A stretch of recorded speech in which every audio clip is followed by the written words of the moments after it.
오늘 여러분에게 말씀드리고자 하는 제목은 대단히 중요한 설교 제목입니다. 승리하는 삶의 비결이라 하는 건데, 이것을 얘기하자면 몇 시간, 몇 달 걸릴 수 있는 그런 제목입니다. 그런데 제가 신학대학에서도 가르치는 그런 내용인데, 이 시간에는 30분 내로 요약해서 말씀드리고자 합니다.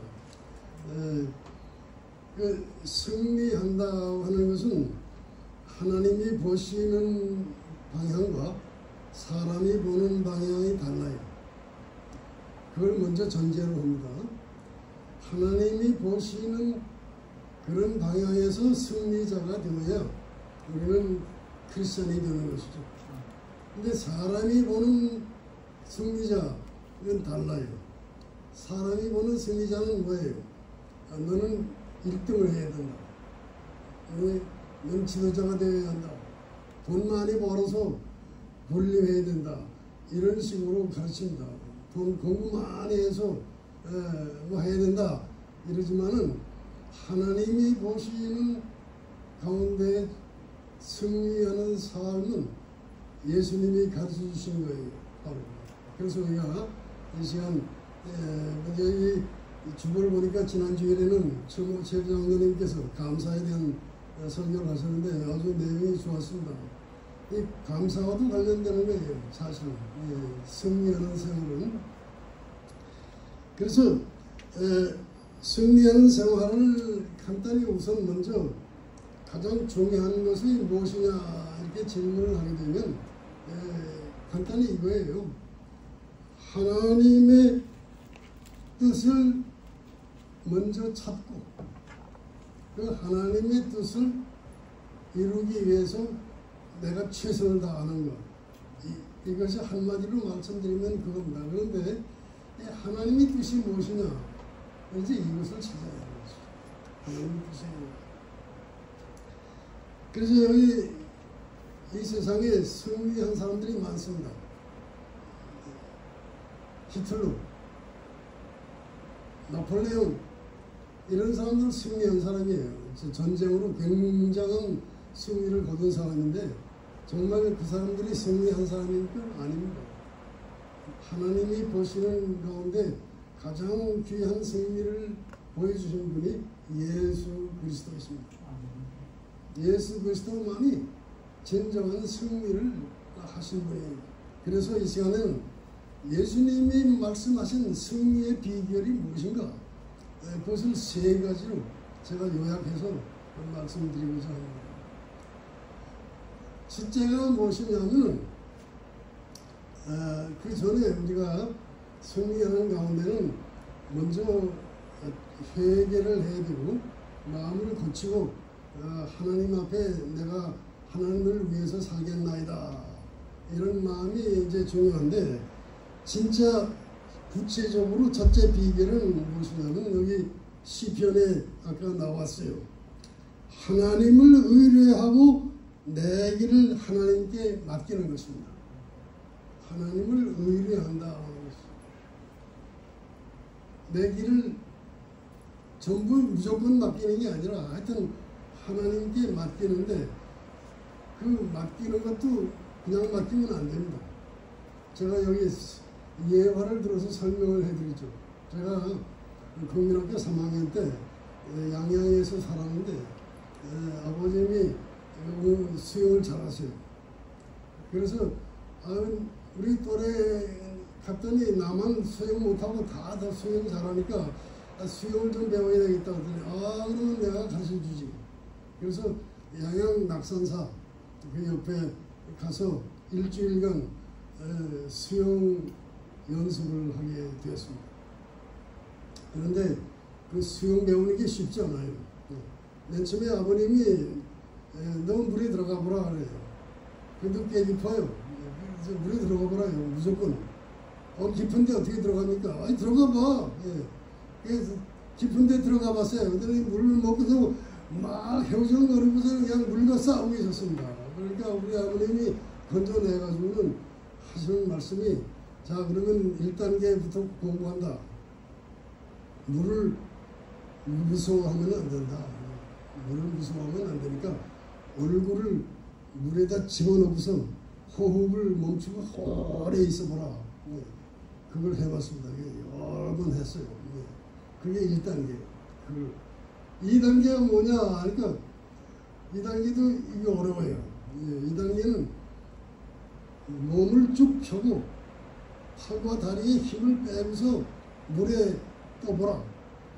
어떻게 뜹니까? 안 뜹니다. 해보라. 그래서 팔과 다리를 이렇게 힘을 주고서 했더니 그냥 막 가라앉아요. 가라앉아서 물을 잔뜩 먹었어요. 그런데 여러 번 해봤어요. 한 10번, 20번 이렇게 해봤어요. 물을 가까이 조금 잔잔한 데서 이렇게 해가지고 그랬더니 한참 했더니 몸이 떠요. 이야, 이거 봐라. 몸이 뜨는구나. 거기서 끝나지 않아요. 3단계로 올라갔어요. 아버님이 그러면은 물 위에 누워서 하늘을 쳐다보고 물 위에 떠보라 그러니까 아이고 이거 어떡합니까. 그래서 물을 이렇게 하늘을 쳐다보고 물 위에 뜨려고 했더니 거의 물을 막 들어가고 야단 났어요. 그래서 안 돼. 이거 큰일 났다. 이게 아버님이 나를 죽이려고 그러는구나. 그래서 이래가지고 이것도 역시 20분, 30분 이렇게 했더니 놀랍게 손과 발에 힘을 빼니까 몸이 떠요. 이야, 이거 신기하고. 그 다음에 4번째 단계로 들어갔습니다. 그랬더니 아버님이 발장구 치는 거 연습을 하라. 발장구 치는 거. 머리에 손 이렇게 하는 거. 하여튼 왜 마음대로 손을 움직이고 발장구 쳐보라. 그걸 또 여러 번 오래 연습을 했습니다. 그래서 4일 되는 날에는 그러면은 몸을 완전히 펴서 물 위에 떠서 손을 이렇게 하고 발을 이렇게 움직여서 해보라. 그래서 하루 종일 했는데 안 돼요. 잘 안 돼요. 그 다음날 겨우 엿새 되는 날 겨우 해서 뭘 한다고 그래? 개 헤엄치는 거예요. 개 헤엄치는 거 배웠습니다. 그래가지고 며칠은 한 2m 갔는데 10m까지 갔어요. 개 헤엄쳐가지고는 그냥 신나는 거예요. 야, 이거 보라. 이게 신나는구나. 그렇게 해서 이제 수영을 배웠더니 아버님이 이렇게 말씀해 주셨습니다. 이 수영 배우는 데에 진리가 있다. 하나님을 의지하면 하나님이 너를 이렇게 떠올려준다. 그런데 그냥 떠올려주지 않는다. 내가 열심으로 이렇게 팔을 젓고 다리를 져야 이게 올라뜨는 것이지 그냥 무조건 뜨는 게 아니다. 하나님이 도우시지만 우리는 우리대로 열심히 노력을 해야 된다 하는 진리를 거기서 배웠습니다. 이거 참. 그래서 하나님께 모든 것을 무조건 마치게 돼. 거기서 끝나지 않고 우리가 할 수 있는 일을 최선을 다해서 열심히 노력할 때 좋은 일이 일어나다 하는 것을 이제 발견하게 되었습니다. 두 번째 비결입니다. 두 번째 비결은 예수님이 말씀하신 말씀 중에 가장 귀중한 말씀인데 그건 뭐냐? 섬기는 자가 되라 하는 것입니다. 섬기는 자가 되라. 이 세상은 두목이 되라, 또 남을 지배하는 상전이 되라, 그리고 1등하라, 뭐 이렇게 말을 하고 돈 많이 벌어서 남을 주장하라 이렇게 말을 한다. 그러나 예수님께서는 뭐예요? 크고자 하는 자는 뭐라고 그랬죠? 남을 섬기라 그랬어요. 으뜸이 되고자 하는 자는 남을 섬기라. 그게 아주 놀라운 진리입니다. 놀라운 진리입니다. 섬긴다. 근데 이 섬기는 데는 두 가지 방향이 있어요. 하나님을 섬기는 방향과 이웃을 섬기는 방향이 두 가지가 있어요. 이 두 가지를 잘해야 됩니다. 섬기는 거. 하나님 섬기는 걸 먼저 잘해야 됩니다. 이 하나님 섬기는 거 여러분 잘 하시는지 모르겠지만은 잘 하실 줄 믿습니다. 이번에도 우리가 교회당 문제로 환난을 당했지만은 이것이 나에게 큰 짐이 되고 낙심을 시켜서 그만 교회에 대해서 망각하게 되고 불신하게 되는 그런 마음을 갖게 시키시는데, 이런 환난을 당할 때 하나님 감사합니다 하는 감사의 마음까지 나와야 하는데, 왜 감사합니까? 좋을 때만 감사하는 게 아니죠. 환난을 당할 때에도 감사합니다. 왜냐하면 환난을 당할 때에 하나님과 더 가까워지기 때문입니다. 환난을 당할 때, 고통 당할 때 하나님이 왜 그렇습니까 하고 원망하기보다는, 하나님, 내가 이 어려움을 당하면서 제가 잘못한 것을 뉘우칩니다. 하나님과 가까이, 더 가까이 가게 된다. 그래서 다시 돌아가서 하나님께 먼저 섬기는 것, 이것을 연구를 해보니까 아주 놀라워요. 신앙생활을 조사한 그 내용에 나오는데, 찰스 앨런 박사가 연구를 했어요. 기독교인들 많은 사람들을 연구해서 조사 발견을 했는데, 여러분 잘 들어보세요. 밑에부터 점점 올라가는데, 교인 중 20%는 주일 예배에 출석하지 않는다. 지금 이건 미국의 경우입니다. 미국의 경우. 그리스도인들의 25%는 기도를 하지 않는다. 25%가 기도를 하지 않는다. 교인들이 40%는 헌금 약속을 안 한다. 40%. 그리고 그리스도인의 60%는 기독교인의 서적을 읽지 않는다. 공부를 안 한다. 성숙하기 위해서 공부를 안 한다. 그다음에 교인들의 75%는 어떤 책임도 교회 안에서 지지 않고 있다. 그냥 교회에 그냥 왔다 갔다 하는 사람들이 많다. 조금 속된 말로는 서성거리는 그런 교인들이 많다.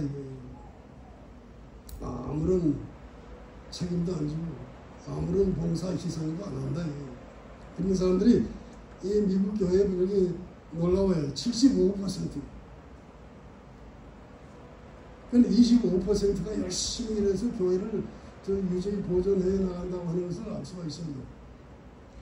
그리고 이제 더 큰 거 나옵니다. 하나. 교인이 85%, 교인 중에 85%가 불신자를 한 명도 교회에 인도해내지 않았다 이겁니다. 85%. 한 명도, 교회에 한 명도 인도해내지 않았다. 전도하지 않았다 이거죠. 85%. 그러면서 나중에 이 찰스 앨런 박사님의 얘기가 아주 재미나는 얘기가 하나 나오는데, 교인의 100%가 무엇을 원하냐? 천국에 가기를 희망한다. 어때요?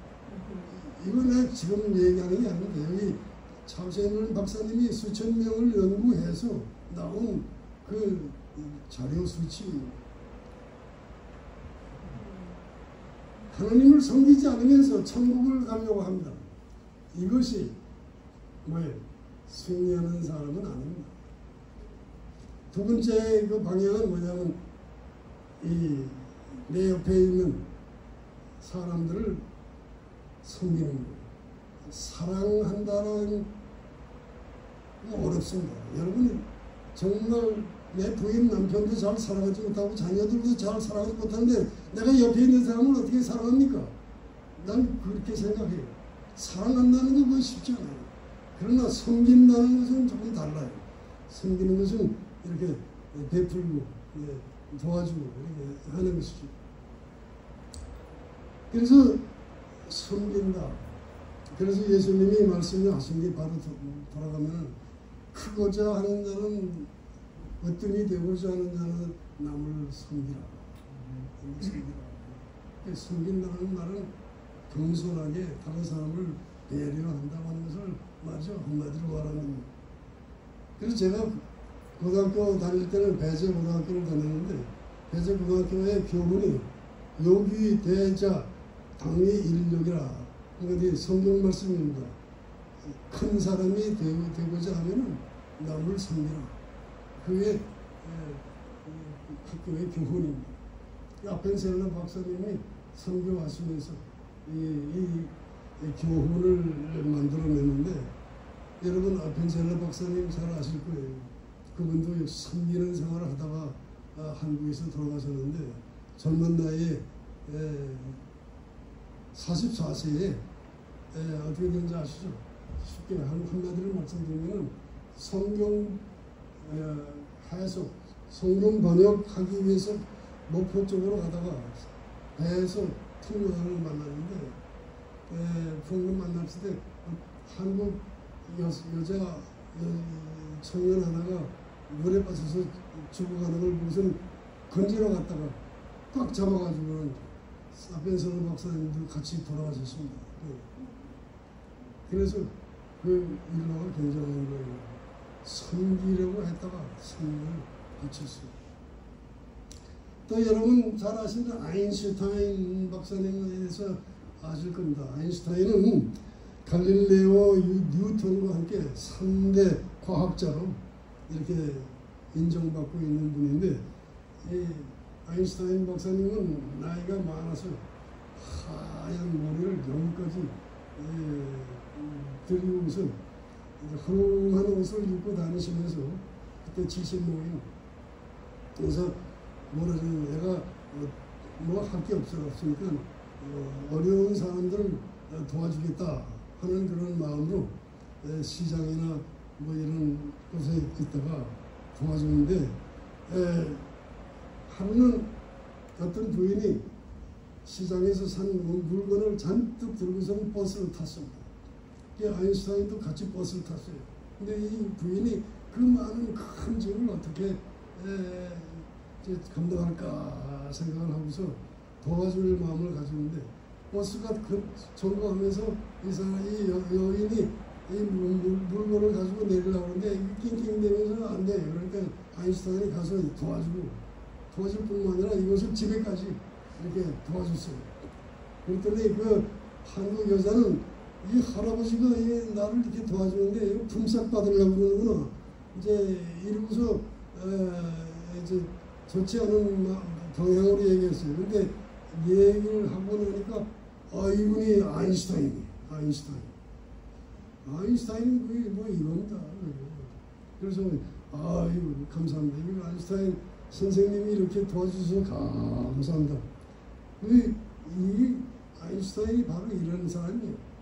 그러니까 어떤 사람이에요? 섬기는 사람입니다. 섬기는 사람이 바로 이런 것입니다. 큰 일을 해가지고 섬기는 게 아니라 매일매일 생활에서 옆에 있는 사람들을 도와 섬기는 것이죠. 마지막으로 세 번째 비결은 여러분이 잘 아시지만 다시 이것을 되새겨야 되는데, 예수님의 사랑을 믿고, 두 가지, 예수님의 사랑을 믿고 그것을 재창조해야 된다 하는 것입니다. 예수님의 사랑이 무엇입니까? 우리의 죄를, 우리의 허물을 다 용서하시기 위해서 십자가에 들어가신 그리스도의 사랑, 이것을 우리가 볼 수가 있습니다. 예수님의 사랑, 예수님의 사랑을 믿는 게 지금 먼저 선행해야 됩니다. 예수님의 사랑을 믿는다. 내 죄를 사하시고 내가 가지고 있던 모든 나쁜 마음 다 내버리게 해주시고, 나야 죄인이지만 의롭다 함을 칭함을 받게 하신 그것이 예수님의 사랑입니다. 내가 죄인이었지만 의롭다 하는 사람이 되었다 이거예요. 이것이 큰 사랑이죠. 이 세상에서 제일 큰 사랑이 뭐예요? 그래서 이 사랑을 재창조한다 하는 것이 그 다음에 중요합니다. 사랑을 실천한다고 하는데, 예수님의 사랑을 실천한다는 건 도저히 불가능합니다. 왜냐하면 우리로서는 곤란해요. 십자가에 못 박혀서 돌아가시면서까지 나 용서하신 분은 뭐 불가능한 거죠.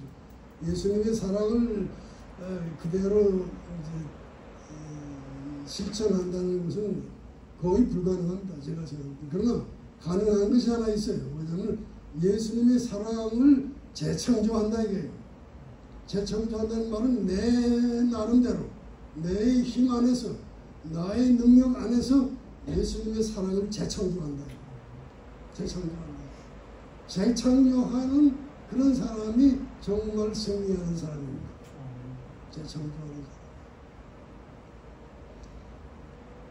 그래서 이게 예화로 잠깐 말씀드리면 그 사랑을 재창조한 사람들이 많이 있지만 그 중에 저는 테레사 여사를 먼저 꼽습니다.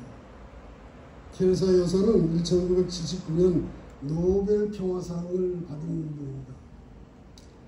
이 수녀는 인도의 칼카타 빈민굴 거기에서 사시면서 많은 사람들을 도왔는데 도둑과 살인, 창녀 가득한 그곳에서 그리스도의 사랑을 재창조하신 분입니다. 재창조하신 분.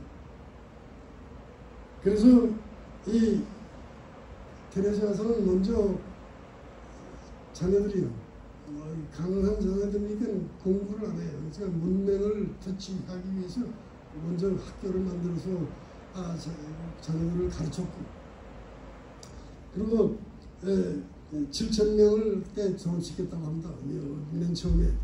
그렇게 하면서 진료소를 만들어서 96만 명의 환자를 돌보았고 54개의 나병 치료소를 만들었고 수만 명의 문둥병자를 도왔고 20개의 고아원을 지어서 일을 했는데 이거 다 테레사 여사 자신이 한 거 아닙니다.